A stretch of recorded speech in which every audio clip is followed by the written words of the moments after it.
এক জমানার কথা। সেই রাজ্যে এক কোণে বসত ছিল রামনগর নামের একটা গ্রাম। এই গ্রামের সকাল শুরু হতো পাখির ডাকে, দূরের মন্দির থেকে ভেসে আসা ভজনের সুরে, আর খেতে কাজে যাওয়া কৃষকদের বলদের ঘণ্টার আওয়াজে। এই গ্রামে ছিল একজন খুব বড় শেঠ, যার নাম ছিল লালচাঁদ। শেঠ লালচাঁদের কাছে ছিল অনেক জমি, অনেক ধন ছিল, আর গ্রামে তার খুব সম্মান ছিল। শেঠ লালচাঁদের একটি ছেলে ছিল, যার নাম ছিল বিক্রম। বিক্রম ছিল গ্রামের সবচেয়ে পড়াশোনা করা আর বোঝাপড়া যুবক। সে কাছাকাছি বড় গ্রামে গিয়ে ব্যবসা শিখত আর বাবার ব্যবসায় হাত বাড়াত, কিন্তু তার মন গ্রামের মাটিতেই রমে থাকত। বিক্রমের বউয়ের নাম ছিল গৌরী। গৌরী ছিল খুব সুশীল আর সরল সাদা মেয়ে। তার পুরো দুনিয়া স্বামী বিক্রমের চারপাশে ঘুরত। গৌরীর দিন শুরু হতো বিক্রমের জাগার আগেই। সে প্রথমে উঠোনে ঝাড় দিত, জল ছিটাত, তারপর তুলসী গাছে জল দিত, আর মাটির উনুনে বিক্রমের জন্য আদা আর এলাচ দেওয়া চা বানাত। তার চায়ে গুড়ের মিষ্টি ঠিক ততটাই থাকত যতটা বিক্রম পছন্দ করত। বিক্রম যখন সকালে উঠত, তখন তার প্রথম আওয়াজ হতো, গৌরী, আমার কুর্তায় কাপড় ফেলে দিয়েছিস তো? গৌরী রান্নাঘর থেকেই জবাব দিত যে হ্যাঁ, করে দিয়েছি, আর তোমার জুতোও পরিষ্কার করে রেখে দিয়েছি। বিক্রম ছিল গ্রামের ছেলে, কিন্তু কাছাকাছি বড় গ্রামে ব্যবসা করার জন্য তার পরিচ্ছন্ন থাকার অভ্যাস হয়ে গিয়েছিল, আর সেই অভ্যাস পালন করার কাজ গৌরী খুব ভালোভাবে করত। তখন বিক্রম বলতো, গৌরী, আমার ব্যাগটা পাচ্ছি না। গৌরী হাসতে হাসতে ঘরে এসে তাকে বলতো যে ব্যাগটা খাটের পাশে ছোট টেবিলের ওপরেই রাখা আছে। বিক্রম হেসে বলতো, তুই আছিস বলেই আমার স্মৃতি, তোর ছাড়া তো আমি একদিনও চলতে পারবো না। এই কথা শুনে গৌরীর মুখ খুশিতে ভরে উঠত। এর কাছে বিক্রমের এই ভোলাভালা স্বভাব আর তার উপরেই ভরসা ছিল তার ভালোবাসার সবচেয়ে বড় প্রমাণ। গৌরী কখনো খুব পড়াশোনা করেনি, কিন্তু বিক্রমের মতো পড়াশোনা করা স্বামীর প্রতিটি কাজ ভালোভাবে করে তাকে মনে হতো যেন সে দুনিয়ার সবচেয়ে বড় পড়াশোনা করে ফেলেছে। প্রতিদিন সকালে গৌরী পিতলের থালায় বাজরার রুটি, ঘরের দুধের মাখন, রসুনের চাটনি আর ছাছের বড় গ্লাস নিয়ে আসত। বিক্রম যতক্ষণ খেত, সে তার জুতোয় কাপড় মেরে চকচকে করে দিত। যেই বিক্রম তার খোরামিয়ে ব্যবসার জন্য বেরোত, গৌরী দরজায় দাঁড়িয়ে তাকে ততক্ষণ দেখত যতক্ষণ না সে ধুলোমাখা পায়ে চলা পথে দেখা বন্ধ হয়ে যেত। তার চলে যাওয়ার পর ঘরের পুরো দায়িত্ব গৌরীর হতো। শাশুড়ি শ্বশুরের দেখভাল, গরুকে খাওয়ানো, ঘরের পরিষ্কার পরিচ্ছন্নতা আর দুপুরের খাবারের প্রস্তুতি। সে ক্লান্ত হতো নিশ্চয়ই, কিন্তু তার মুখে সবসময় একটা শান্তির হাসি থাকত। এটাই ছিল তার দুনিয়া, আর সেই মাটির ঘরের রানী ছিল। বিক্রম খুব পরিশ্রমী আর সৎ ছিল। তার কাজে খুশি হয়ে বড় ব্যবসায়ীরা তাকে অন্য বড় রাজ্যে ব্যবসা বাড়ানোর জন্য ডেকেছিল। সঙ্গে তার লাভও বাড়ার কথা ছিল। একদিন যখন বিক্রম ঘরে ফিরল, তখন তার হাতে একটা চিঠি ছিল আর মুখে বড় হাসি। গৌরী, কোথায় আছিস? শোন তো। সে উঠোনে পা রাখতেই ডাক দিল। গৌরী ঘবড়িয়ে বাইরে এলো।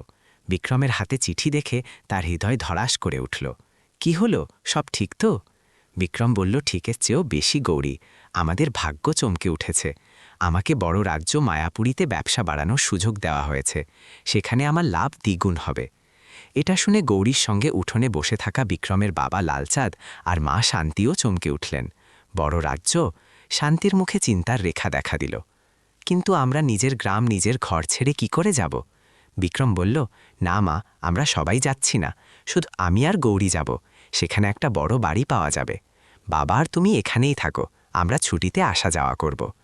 বিক্রমের মনে বড় রাজ্যের ঝকঝকে ভাব আর একটা ভালো ভবিষ্যতের স্বপ্ন ঘুরছিল। গৌরী চুপ ছিল। তার মন এই গ্রামের মাটি ছেড়ে যাওয়ার জন্য প্রস্তুত ছিল না। তাকে বড় রাজ্যের নাম শুনলেই ভয় করত। বড় বড় হাভেলি, অচেনা লোক, দ্রুতগতির জীবন। বিক্রম নতুন ব্যবসা আর বড় রাজ্যের জীবনে রমে গেল। সে বড় রাজ্যের লোকদের মতো রেশমি কুর্তা পরা শুরু করে দিল। গৌরী এখনও শাড়িই পরত, কিন্তু বিক্রমের কথায় সে তার পরিধানে একটু পরিবর্তন করেছিল। কিন্তু বড় রাজ্য বিক্রমকে বদলাতে শুরু করেছিল। এখন তাকে গৌরীর হাতের বাজরার রুটি নয়, বরং ময়দার রুটি আর মাখন ভালো লাগতে শুরু করল। তাকে গ্রামের কথা এখন পুরনো আর পিছিয়ে পড়া মনে হতো। মাঝে মাঝে সে বলতো, বৌরি, তুমি প্রতিটি কথায় গ্রাম গ্রাম কেন করো? আমরা এখন বড় রাজ্যে থাকি, নিজের মধ্যে একটু পরিবর্তন আনো। গৌরীর কাছে তার কথা চুপসে যেত, কিন্তু সে চুপ করে থাকত। সে ভাবত যে হয়তো বড় রাজ্যে থাকার জন্য এসব দরকার। সে বিক্রমের জন্য প্রতিদিন কিছু নতুন বানানোর চেষ্টা করত, যা সে তার পাড়ার বউদের কাছ থেকে শিখেছিল। কিন্তু বিক্রমকে এখন ঘরের খাবারের চেয়ে বাইরের খাবার বেশি ভালো লাগতে শুরু করল। তাদের ভালোবাসায় ভরা সম্পর্ক এখন ধীরে ধীরে একটা অভ্যাসে বদলে যাচ্ছিল। একদিন দুপুরের সময় ছিল। বিক্রম তার ব্যবসায়ী বন্ধুদের সঙ্গে বাইরে গিয়েছিল। গৌরী ঘরে একা ছিল। বারান্দায় কাপড় শুকোচ্ছিল আর জোর হাওয়া বইছিল। তাকে মনে হলো কাপড় উড়ে যাবে। সে সেগুলো তুলতে একটা পুরনো কাঠের চৌকিতে দাঁড়ালো।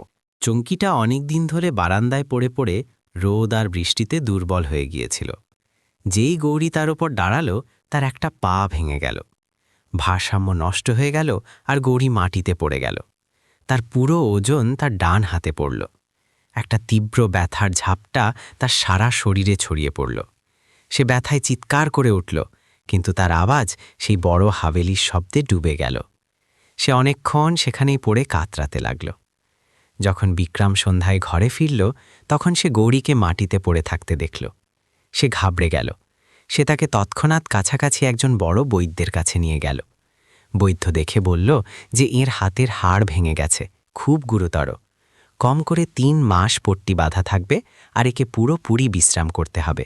ডান হাত দিয়ে কোনো কাজ করা চলবে না।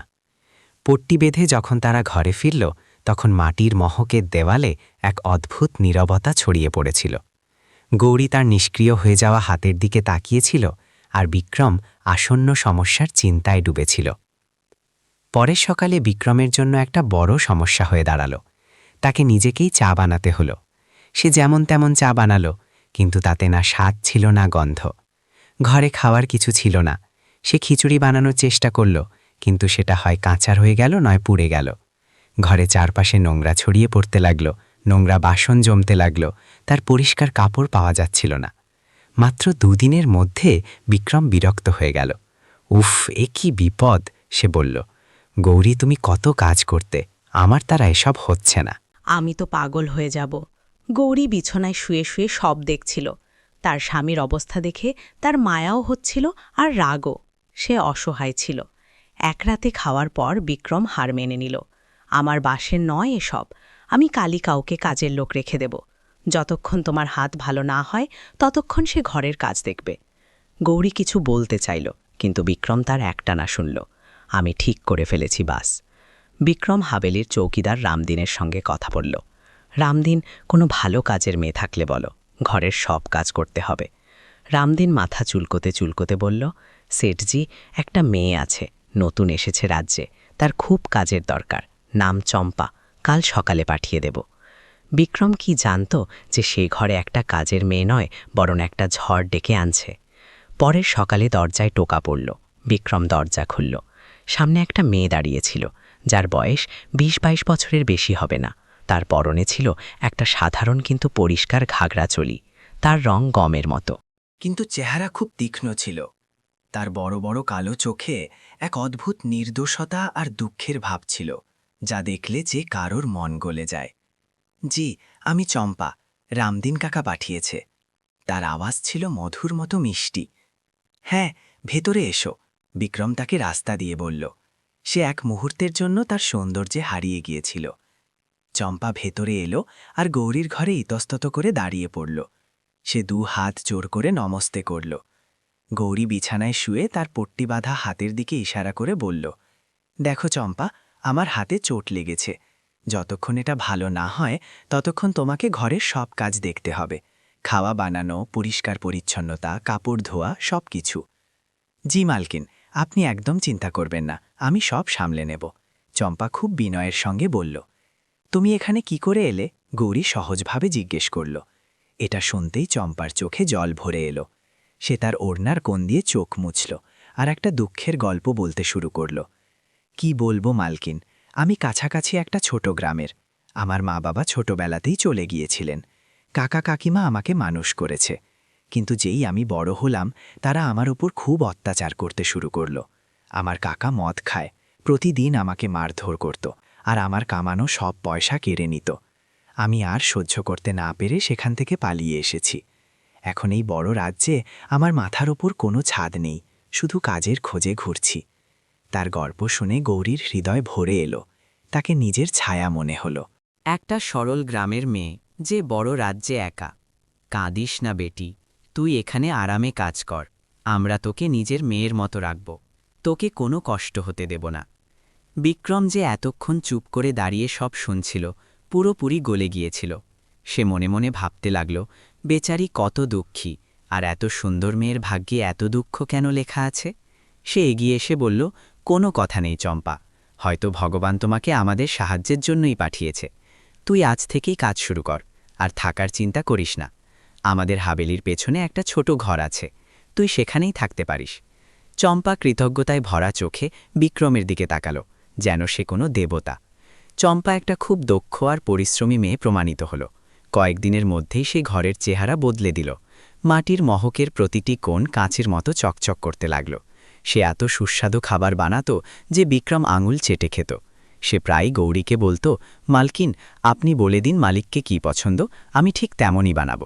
সে প্রতিটি কাজ খুব তৎপরতার সঙ্গে করত, কিন্তু যেই বিক্রম ঘরে থাকত তার চাল বদলে যেত। সে ইচ্ছে করে এমন সুযোগ তৈরি করত যাতে তার সঙ্গে বিক্রমের মুখোমুখি হয়।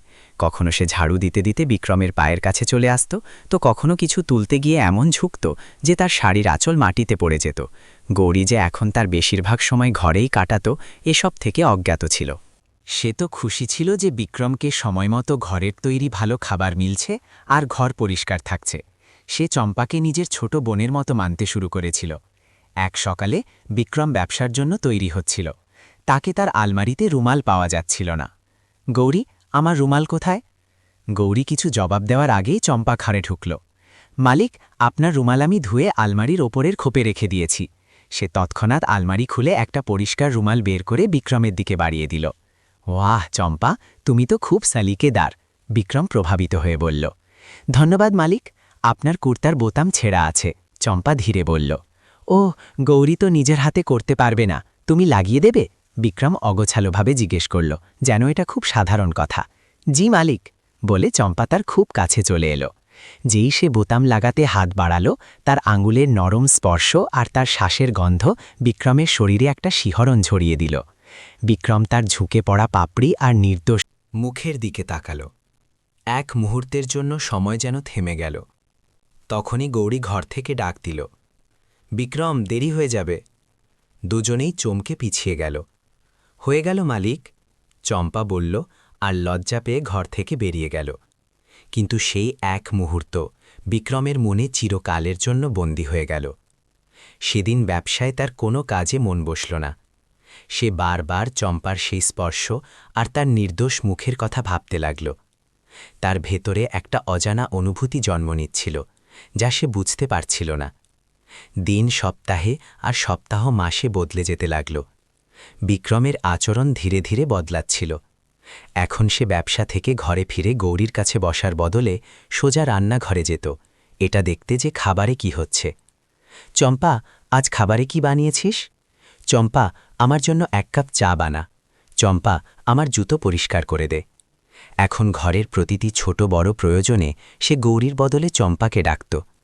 গৌরীর কাছে এই পরিবর্তন অনুভব হচ্ছিল।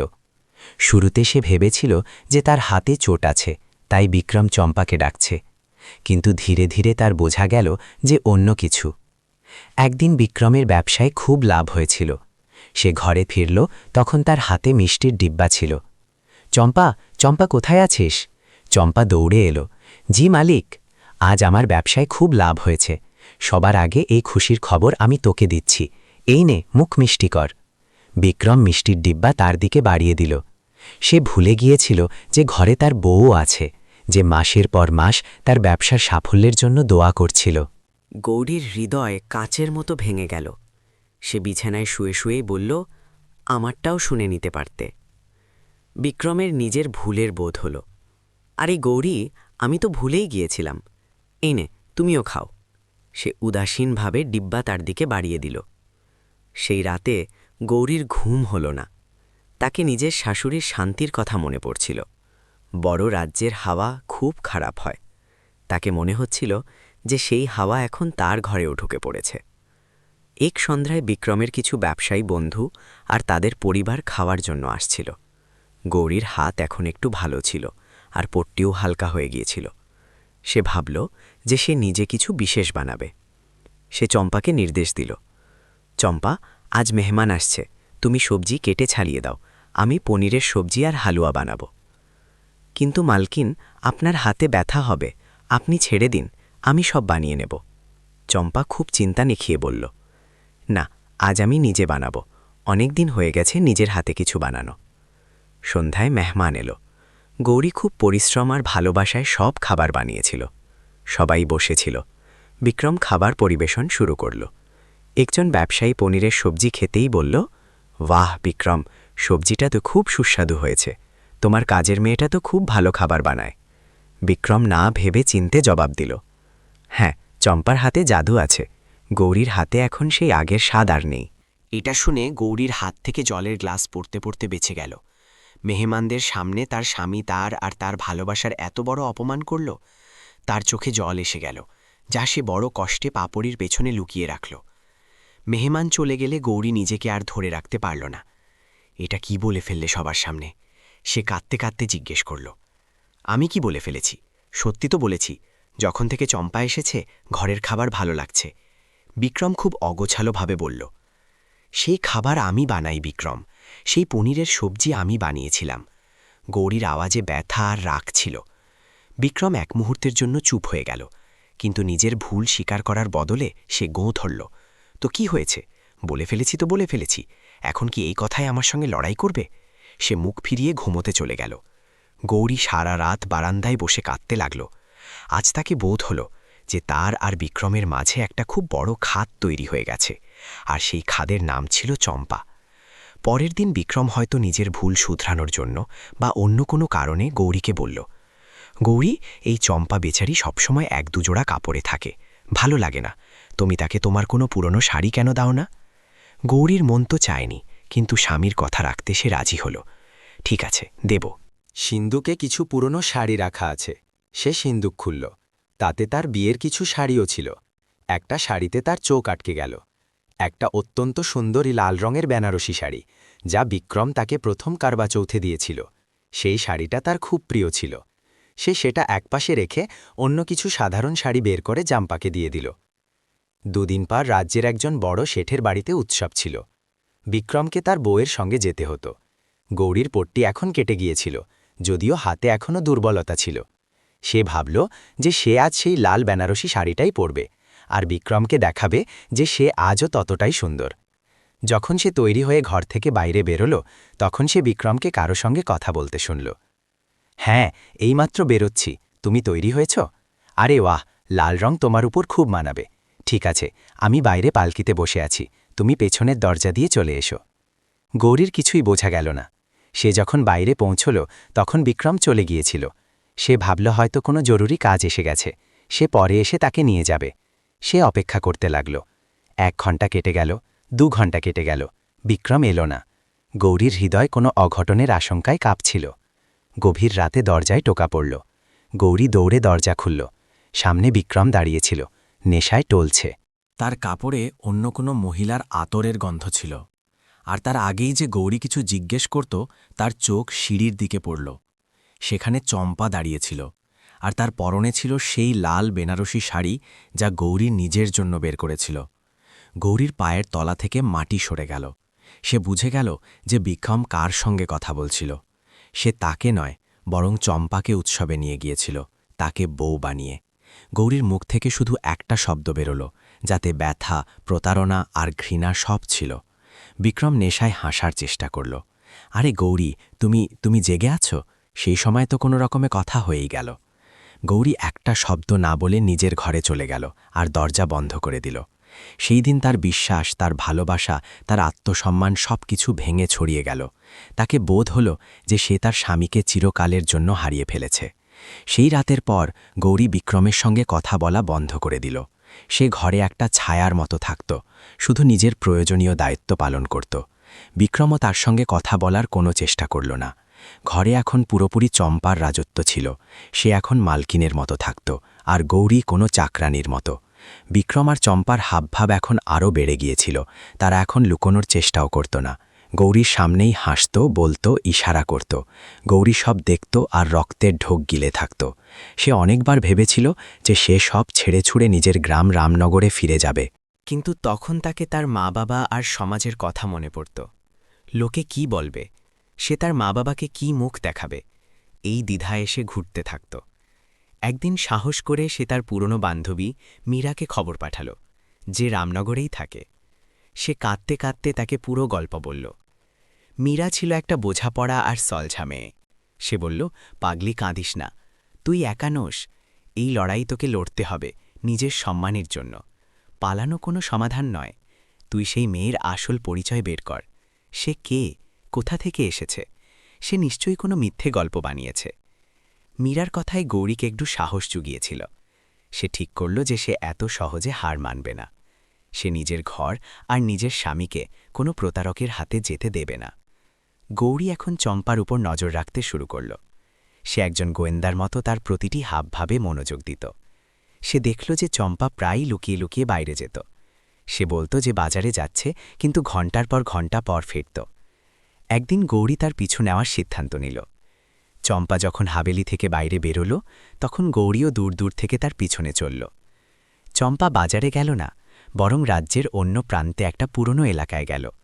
সেখানে একটা ভাঙা ঝুপড়ি ছিল। চম্পা সেই ঝুপড়িতে ঝুঁকে গেল। গৌরী জানলার ফাঁক দিয়ে ভেতরে উকি দিল। ভেতরে একজন লোক বসে মদ খাচ্ছিল। চম্পা তার পায়ে হাত দিয়ে বলল, সব ঠিক চলছে ভাইয়া। সেই শেঠের ছেলে পুরোপুরি আমার জালে ফেসে গেছে। আর কয়েকদিনের মধ্যেই সে তার সব সম্পত্তি আমার নামে করে দেবে। তারপর আমরা দুজনে তাকে লুট করে অন্য রাজ্যে চলে যাব। সেই লোকটা হাসল। সাব্বাস চম্পা, আমি জানতাম তুই এই কাজ ভালোভাবে করবি। তুই তো আগেও অনেক ধনী লোককে এভাবে ফাঁসিয়েছিস, কিন্তু এবারের শিকার সবচেয়ে বম, শেঠ লাল চাঁদের ছেলের সম্পত্তি। বাহ! তো তোমার সেই দুঃখের গল্প? চম্পা হেসে বলল, সব মিথ্যে ভাইয়া, আমি এই রাজ্যেরই। তুমি আমার সগা ভাই। আমরা দুজনে মিলে ধনী লোকদের ফাঁসিয়ে লুট করার কাজ করি। আমার নির্দোষতা আর অস্ত্র সব নাটক। আর সেই মূর্খ বিক্রমকে কি জানে যে সে কোন মাকড়সার জালে ফেসে গেছে? গৌরীর কানে বিশ্বাস হল না। তো চম্পার নির্দোষতা, তার অস্ত্র, তার দুঃখের গল্প সবকিছু একটা নাটক ছিল, একটা প্রতারণা ছিল। সে চুপচাপ সেখান থেকে ফিরে এলো। তার মনে এখন একটা পরিকল্পনা তৈরি হচ্ছিল। ওদিকে চম্পা আর তার ভাই মদন তাদের পরিকল্পনার শেষ ধাপে ছিল। চম্পা বিক্রমকে বলল, বিক্রম, আমরা কতদিন এভাবে লুকিয়ে লুকিয়ে মিলব? আমি এখন তোমার ছাড়া এক মুহূর্তও থাকতে পারি না। তুমি শিগগির গৌরীকে ছেড়ে দাও আর আমাকে বিয়ে করো। বিক্রম পুরোপুরি তার জালে ফেসে গিয়েছিল। আমিও তাই চাই চম্পা, কিন্তু যদি আমি গৌরীকে ছেড়ে গিই, তাহলে সে আমার কাছে ঘরের অংশ দাবি করতে পারে। চম্পার চতুর মাথায় সেই পুরনো পরিকল্পনাই তৈরি ছিল। একটাই উপায়, তুমি এই হাভেলি আর যা কিছু ধন সম্পত্তি আছে সব আমার নামে করে দাও।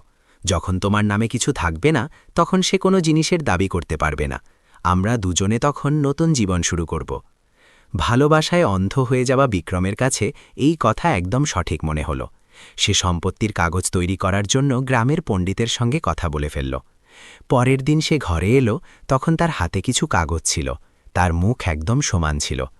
গৌরী, আমার তোমার সঙ্গে কথা আছে, সে বলল। আমি আর চম্পা বিয়ে করছি। এগুলো ছেড়ে দেওয়ার কাগজ। এতে অঙ্গুঠি দিয়ে দাও, আর এগুলো সম্পত্তির কাগজ, যা আমি চম্পার নামে করছি। গৌরী একটা গভীর শ্বাস নিল। আজ ফয়সালা হওয়ার ছিল।